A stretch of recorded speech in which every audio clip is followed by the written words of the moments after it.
Bonjour à tous. Donc il est 11h29, je commence une minute en avance. Je suis ravie de vous retrouver encore cette année au CAED comme l'année dernière. Merci d'être si nombreux à venir m'écouter, c'est très gentil. Alors, cette année, j'ai décidé d'animer un atelier qui s'appelle « Mieux gérer les corrections ». J'imagine que surtout en cycle 3, c'est quelque chose qui vous parle. Vous connaissez tous cette pile de cahiers qui sur notre bureau, entre midi et 2, entre les récrés, le soir, qui nous déprime. Moi, un jour, je me suis dit, j'en veux plus.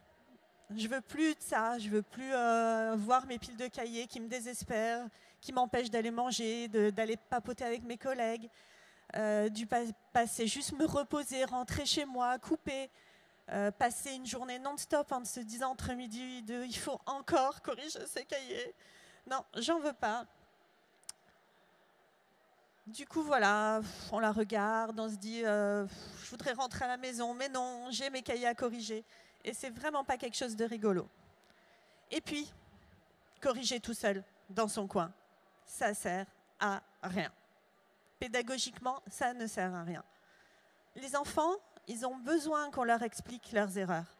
Ils ont besoin d'être avec la maîtresse pour comprendre pourquoi ils ont fait faux, pourquoi ils n'ont pas compris. On est avec nos cahiers et puis on entoure. Après, qu'est-ce qui se passe? On rend les cahiers. Derrière, il se passe quelque chose? Ben non. Alors, ils regardent. Ah, j'ai eu très bien, j'ai eu moyen, bon, j'ai eu excellent. Mais derrière, en fait, aucun intérêt. Alors oui, ne plus avoir de correction hors temps scolaire, c'est possible. J'ai trouvé la solution. Je vous explique. Donc, il y a déjà 6 grands principes. Et il va falloir, si vous voulez y arriver vraiment, bousculer un petit peu vos principes et vos habitudes. Se dire, allez, on lâche prise et on essaye de faire autrement. Et ça change vraiment tout. Premier principe, l'ardoise. L'ardoise, c'est un outil magique. Ce n'est pas une ardoise magique, mais presque. Parce qu'elle permet déjà aux enfants d'être moins stressés. Il n'y a pas de traces derrière. C'est effacé. Voilà, on a fait des erreurs, on n'y arrive pas, on efface, on recommence jusqu'à ce qu'on y arrive. L'ardoise, ça permet du coup de pouvoir... Alors, on fait par exemple une découverte de français. On leur donne quelques exercices pour s'entraîner sur l'ardoise avant de passer aux exercices écrits. Ça limite aussi les corrections. Parce que les exercices qui sont sur l'ardoise, on ne les corrige pas derrière sur notre bureau.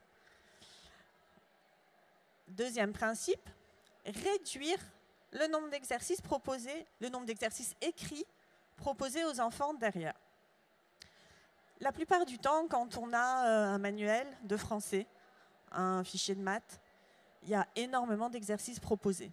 Et on a l'impression qu'il faut leur en donner beaucoup pour qu'ils puissent apprendre la notion. Et ça, je pense que c'est, en tout cas, c'est mon opinion. Je ne dis pas que j'ai raison, hein, mais c'est moi ce que je pense.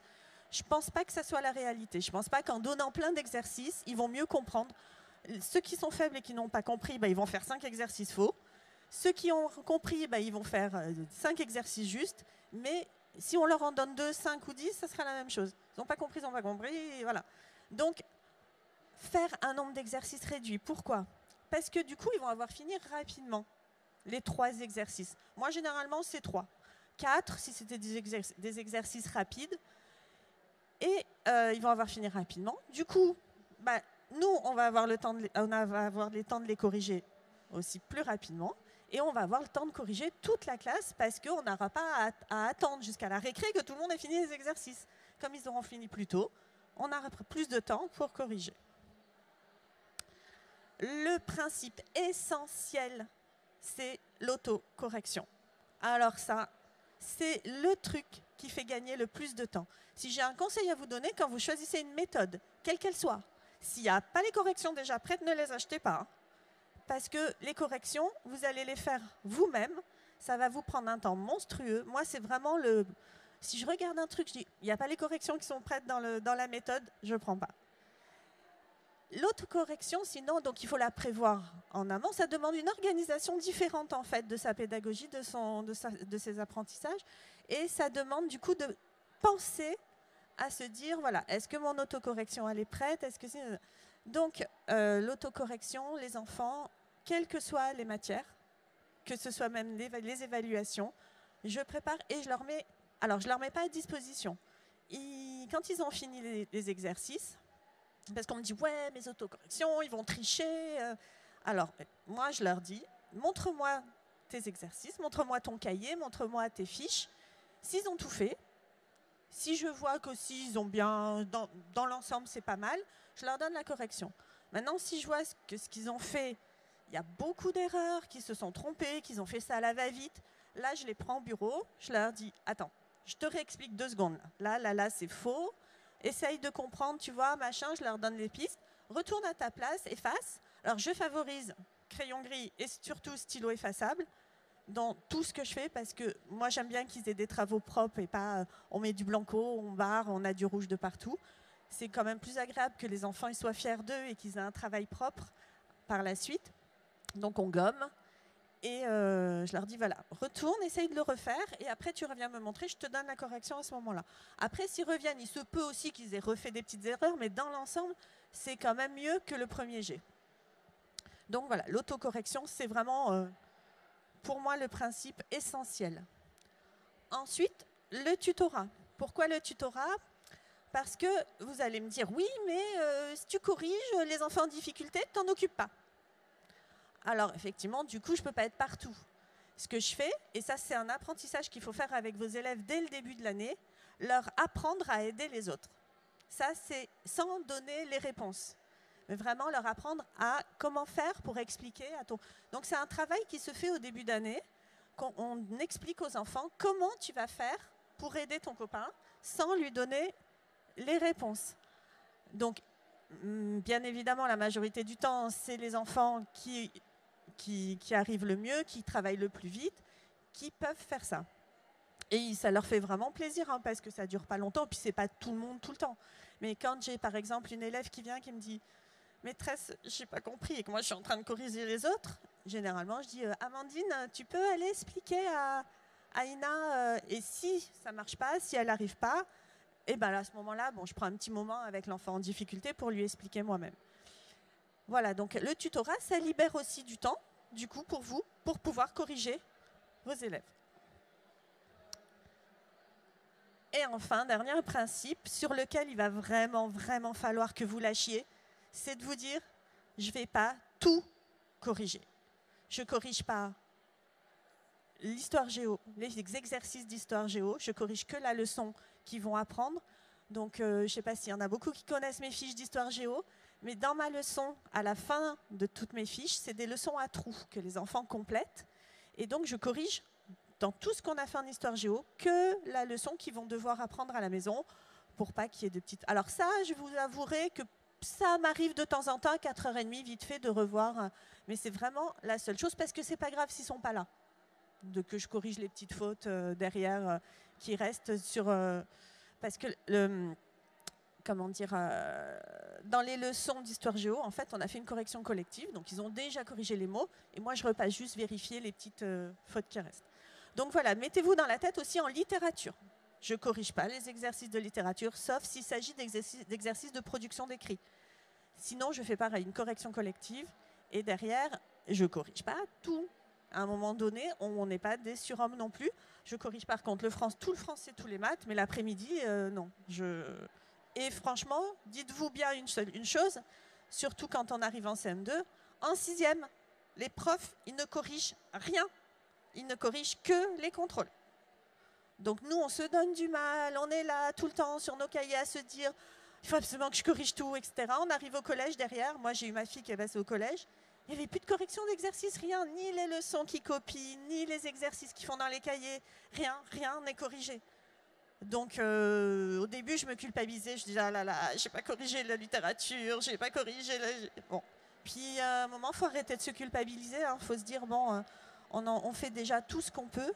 Et franchement, corriger les fautes en littérature, c'est pas ce qu'il y a de plus important. Alors moi, je prends des fois les trucs, Mais j'ai trouvé des fois la parade aussi pour montrer aux parents que j'ai quand même vu ce qu'ils ont fait. Et je fais des petites vagues en dessous les mots, là où il y a des petites fautes, mais sans avoir à tout corriger. En plus, il n'y a pas la place, la majorité du temps, il n'y a pas beaucoup de place pour écrire. Donc voilà, ça libère, ça soulage. Alors, je vais vous expliquer une séance type que j'ai dans ma classe de CM1, CM2, du coup, qui est valable pour tous les niveaux. Hein, mais bon, je parle de CM1, CM2 parce que c'est mon niveau depuis une dizaine d'années. Donc, par exemple, on va faire une séance de français, on va dire de grammaire. Donc, qu'est-ce que je fais? Moi, je fais de temps en temps des découvertes ensemble, parce qu'en CM1, CM2, c'est pratique. On a pas mal de notions communes qu'on peut démarrer ensemble. Si ce n'est pas le cas, je commence la découverte avec mes CM1 et je mets mes CM2 en autonomie. Ce qui veut dire que aussi, dans votre pédagogie, il faut avoir prévu toujours des travaux d'autonomie, quels qu'ils soient. Moi, c'est le plan de travail. Pour ceux qui m'ont écouté l'année dernière, je vous ai expliqué mon plan de travail en classe. Mais il y a plein d'autres possibilités de mettre des enfants en autonomie. Il y a les ceintures, il y a des ateliers, il y a des jeux, il y a plein de choses à faire. Mais il faut absolument que vos élèves fassent du travail à faire en autonomie et pas de l'occupationnel. On fait un coloriage ou on va lire un livre, on va dans la cour jouer au foot. Il y en a, je sais qu'il y a des collègues qui ne savent pas mettre les enfants en autonomie. Et ça, c'est dommage, parce que c'est vraiment intéressant. Ensuite, deuxième phase, une fois que j'ai fait ma découverte, alors moi, avec le double niveau, je ne peux pas me permettre de faire des découvertes à rallonge. Il faut que j'aille à l'essentiel. Et une fois que mes CM1, donc, une fois qu'on a fini la découverte, mes CM1 font les exercices. Et je bascule avec mes CM2, je fais l'inverse. Une fois que comme je ne donne pas beaucoup d'exercices, j'ai à peine le temps de finir d'expliquer au CM2 que mes CM1 ont déjà fini les exercices. Du coup, ils viennent, ils me montrent, comme je vous ai expliqué tout à l'heure, ils me montrent leurs travaux. Et moi, si ça va, je leur donne la correction, l'autocorrection pour qu'ils aillent se corriger. Donc après vérification, ça veut dire après que j'ai vérifié leurs travaux. Ah non, j'ai inversé les 2 points. Bon, c'est pas grave. Alors ensuite, une fois qu'ils se sont autocorrigés, comment ça se passe? Ils vont s'inscrire au tableau. Donc, ils inscrivent leur prénom dans l'ordre, parce que moi, je refuse d'avoir une queue de 20 km. J'appelle ça l'aéroport. Vous savez, à l'aéroport, quand on prend l'avion et que les gens ils se lèvent tous à peine on marque embarquement et qu'on attend 10 ans dans la queue debout à s'embêter. Ben là, je leur dis ça. Je leur dis, moi, je ne veux pas faire l'aéroport. Donc, vous vous inscrivez au tableau. Vous attendez, donc je veux 2-3 personnes maximum. Et une fois qu'ils sont passés, vous vous effacez quand vous êtes passés. Et les autres, ils savent que c'est leur tour et qu'ils viennent au bureau à ce moment-là. Donc, inscription au tableau. Et pareil, du coup, qu'est-ce qu'ils font, les enfants qui sont inscrits au tableau en attendant de passer? Du plan de travail, de l'autonomie. Donc voilà, hyper important, encore une fois, de prévoir des exercices d'autonomie. Donc là, je vous ai mis sur la table ici mes petits bouquins que j'ai fait. Donc ça, c'est le méli-mélo d'activités autonomes que j'en ai fait donc en CE2, en CM1 et en CM2. Et là, il y a pareil des exercices de grammaire, ça s'appelle les catégories de mots. Tout ça, c'est des trucs pour mettre en autonomie. J'ai fait un cahier de texte à transformer, transposer, si vous préférez. Là, j'ai prévu un petit cahier d'écriture, parce qu'en cycle 3, on ne fait plus d'écriture, ils ne savent plus faire les majuscules, on a tout oublié. Donc voilà, pour retravailler. Et là, je vous ai mis ma méthode de français avec pas beaucoup d'exercices que j'ai créés, parce que je ne trouvais pas de méthode qui me convenait. Donc si vous voulez, vous pourrez les feuilleter après si ça vous intéresse. Donc, ce que je vous disais, une fois qu'ils sont inscrits au tableau, plan de travail ou autre chose en autonomie. Et à ce moment-là, eh ben moi, à la récré du matin, tous mes élèves ont été corrigés en faisant comme ça. Donc j'arrive à la récré, j'ai pas de pile de cahiers, et là je suis heureuse. Alors ensuite, ça c'était pour des séances de maths, de grammaire, d'études de la langue. Corriger des productions d'écrits, c'est un autre sujet, juste super contraignant, très épuisant, qui, même avant de commencer un an, je ne vais pas faire des productions d'écrits, je n'ai pas envie de corriger toutes mes 30 cahiers de CM2, c'est pas possible. Donc, à cause de la correction, les collègues font peu de production d'écrit parce que ça les... Voilà. Alors que pour moi, les productions d'écrit, si je pouvais ne pas faire d'études de la langue, en leçon, machin, exercice, j'en ferais pas. Pour moi, les productions d'écrit, c'est la base du français. On apprend tout. Les élèves, ils apprennent tout ce qu'il faut en écrivant des textes. Et franchement, moi, j'arrive en CM1, CM2, et je vois dans beaucoup d'endroits, les enfants, ils écrivent trop peu. Même si on écrit une phrase par jour, c'est pas mal, mais il faut écrire des textes. Dans l'avenir, plus tard, partout, on a besoin de savoir écrire des textes. Les leçons de français, quand je leur fais écrire des textes, souvent je dis, mais on l'a vu là, le passé composé, on l'a vu cette semaine. Ah ben ils savent pas que c'est du passé composé. Alors oui, dans la leçon, ils le savaient très bien. Quand on a fait les exercices, quand ils ont appris la leçon, qu'on a revu le petit exercice derrière, ça ils savaient. Mais une fois qu'on doit le refaire et le réinvestir dans la production d'écrit, eh ben, ils ne savent pas. Du coup, moi je me dis, mais finalement les leçons de DL, ça sert à quoi si on ne fait pas écrire les élèves et qu'on ne leur montre pas la relation entre les leçons qu'on fait et les productions d'écrit. Mais voilà, production d'écrit, moi j'en fais deux sortes, je fais du texte libre et des productions à sujet. Et puis des fois, il y en a qui nous écrivent des tartines et pas forcément sans erreur, c'est compliqué. Alors du coup, pour arriver à corriger les productions d'écrit sans que ça soit trop pénible, il y a plusieurs principes. Tout d'abord, il faut prévoir le temps nécessaire pour corriger. C'est-à-dire qu'on ne peut pas se dire en 1 heure, je fais mes productions d'écrit. Allez, même en 1h30, c'est pas possible. On n'aura pas le temps de corriger tout le monde. Alors qu'est-ce qui va se passer? On va revenir quand dessus? Le lendemain, non, c'est pas possible, on a prévu littérature. Le surlendemain, c'est mercredi. La fois d'après, non, c'est pas possible, j'ai ma dictée. Donc on revient la semaine d'après. Mais la semaine d'après, ils sont plus dans leur texte, dans les idées qu'ils avaient, reprendre. Non, il faut, à mon avis, faire ça en une seule fois. Donc on prévoit le temps nécessaire, c'est-à-dire moi, c'est le vendredi matin, toute la matinée, je prévois ma matinée à ça. Alors ça ne veut pas dire que les enfants, ils écrivent toute la matinée, mais ils vont écrire un quart d'heure, une demi-heure leur texte, et moi, je veux faire passer tous les élèves dans la matinée en correction. Du coup, qu'est-ce qui se passe? Il faut prévoir quoi à côté? Du plan de travail, de l'autonomie. Sinon, c'est pas possible. Pour limiter les corrections, il faut aussi leur mettre à disposition tous les outils utiles pour qu'ils puissent écrire sans erreur. Donc, on les autorise à utiliser tout ce qui existe. Répertoire de mots. Donc moi, j'ai un répertoire de mots sur mon blog que j'ai classé par catégorie, par verbe, nom, etc., qu'ils ont en feuille toute l'année dans leur pochette et ils l'apprennent quand ils commencent à... Si jamais il n'y a pas le mot qu'ils cherchent sur leur feuille, ils peuvent utiliser le dictionnaire, mais le dictionnaire, c'est un petit peu... c'est difficile. Pour la conjugaison, ils peuvent utiliser le Becherel. Ça, c'est pareil, il faut leur montrer comment ça s'utilise en début d'année. Et par contre, l'ardoise, toujours, encore, l'ardoise. Quand il y a un mot qu'ils ne connaissent pas, ils viennent avec leur ardoise et je l'écris sur l'ardoise. Je refuse qu'ils écrivent le mot comme ils l'entendent, parce que là, c'est mémoriser une orthographe fausse d'entrée. On leur donne le mot correctement orthographié d'une manière ou d'une autre, par des répertoires, par un dictionnaire, par l'ardoise. Mais les enfants, ils gagnent du temps, vous aussi, et ils ne mémorisent pas une orthographe erronée quand ils écrivent. Voilà, donner les mots, hop, c'est fait. Ensuite, comment gagner du temps dans la correction également? On fait pas un deuxième jet à recopier. C'est-à-dire, parfois, les élèves ils écrivent, même ceux qui n'ont pas beaucoup de fautes, mais il y en a, allez, hop, on recopie une deuxième fois les textes. Non, non, non. Donc là, ça pareil, ça fait gagner du temps. On écrit sur le cahier d'écrivain au crayon gris ou au stylo effaçable, toujours.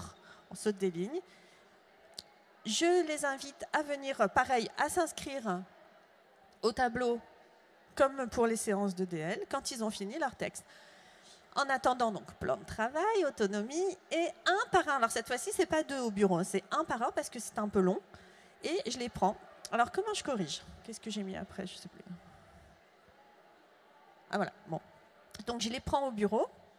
Et puis, en fonction du niveau des élèves. Donc les élèves qui sont excellents, qui ont déjà mémorisé beaucoup de règles d'orthographe, qui savent les réutiliser en production d'écrit, ils sont à côté de moi, et puis je lis, et puis j'entoure au crayon gris, parce que j'aime pas le rouge, surtout dans les productions d'écrit, parce qu'après, on voit que le rouge, les enfants, ils ont passé du temps, ils se sont donné du mal à écrire, et nous, on arrive tranquille avec notre stylo rouge et on barbouille tous leurs trucs, les pauvres, quoi. Moi, je me mets à leur place, ça fait... C'est la maîtresse, ouais. Alors oui, d'accord, on est la maîtresse, mais moi, j'aime pas avoir cette posture de la maîtresse qui met du rouge, quoi, ça me plaît pas. Donc du coup, au crayon gris, j'entoure leurs erreurs. Les gamins qui sont excellents, je vais leur dire, allez, va à ta place et à côté ou en dessous, comme on a sauté des lignes, avec ton crayon gris, tu corriges comme tu penses que ça doit être. Les enfants qui sont entre deux, qui sont moyens, je les garde au bureau, on fait la même chose, mais je leur dis pourquoi j'entoure. Qu'est-ce que tu dois mettre là? Regarde, les enfants entendent. Ah ouais, il y a un S. Mange. S. Non, ils sont plusieurs. ENT. Voilà. Donc je vois avec eux pourquoi ils ont fait des erreurs et on en discute ensemble pour qu'ensuite ils retournent à leur place et ils doivent se souvenir de ce qu'on a dit pour aller se recorriger tout seuls. Et les enfants en difficulté, on fait pas ça, je les corrige moi directement avec eux en leur disant bon, les enfants, qu'est-ce que là il manque quoi? Hop, et c'est moi qui mets le S. Parce qu'il y a des enfants, c'est vraiment trop difficile pour eux après d'aller se relire, etc. Donc en fonction du niveau des élèves, je ne corrige pas tout à fait de la même manière. Ensuite, donc, ils retournent à leur place, ils se corrigent, et puis ils se réinscrivent au tableau pour que je revérifie ce que je leur ai demandé d'aller corriger. Et on s'arrête là. Parfois, il y a des tournures de phrases qui sont mal faites. Qu'est-ce que je fais à ce moment-là? J'entoure la phrase en question, je mets une petite étoile, et en bas du texte, je remets la petite étoile, et on réécrit la phrase qui était mal tournée. Voilà. Ah, alors, corriger les évaluations, ça c'est pareil. On me dit, oui, mais si tu donnes l'autocorrection, ils vont tricher.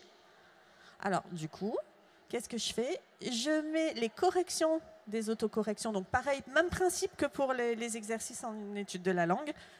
Ils me montrent qu'ils aient fini bien leur évaluation et je dispose les autocorrections des évaluations sur une table à part ou avec des stylos verts non effaçables. Donc, interdit de venir avec son stylo vert, ils prennent ceux qui sont à disposition. Et là, ils s'autocorrigent. Résultat, ils viennent me voir avec leur évaluation toute corrigée. Moi, j'en ai gardé une à côté, comme ça, je compare. Bon, généralement, ça va vite, mais des fois, quand j'ai un doute, surtout en maths, quand il faut refaire les opérations posées, les divisions, les multiplications à rallonge, là, hop, j'ai l'autocorrection, je vérifie qu'ils aient bien corrigé, que ça corresponde bien. Et ça me prend 30 secondes de corriger les évaluations. Parce que moi, si j'embarque mes évaluations à la maison dans une pochette, je ne les rends plus jamais, c'est fini. Les feuilles, c'est mort. Alors encore les cahiers, je les vois, donc puis ils en ont besoin. Donc bon, faut le corriger. Bah alors les feuilles, mon Dieu. Oh, les feuilles. Non, non, moi les feuilles, c'est pas possible. Des fois, ça m'arrive d'avoir 2-3 évaluations non corrigées. Je crois que je leur rends pas après. Maîtresse, ou elle est bonne, je sais pas. Ah non, mais c'est une catastrophe. C'est pour ça, entre ça, la quantité à corriger qui est juste infernale et le fait que donc voilà.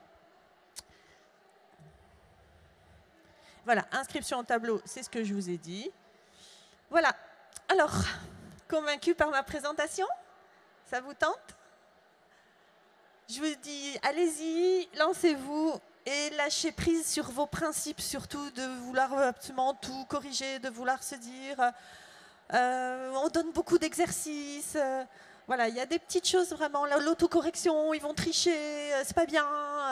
Voilà, donc essayez. Moi, ça marche. J'ai 29 élèves en CM1, CM2 et je n'ai jamais de correction, ni entre midi et 2, ni le soir.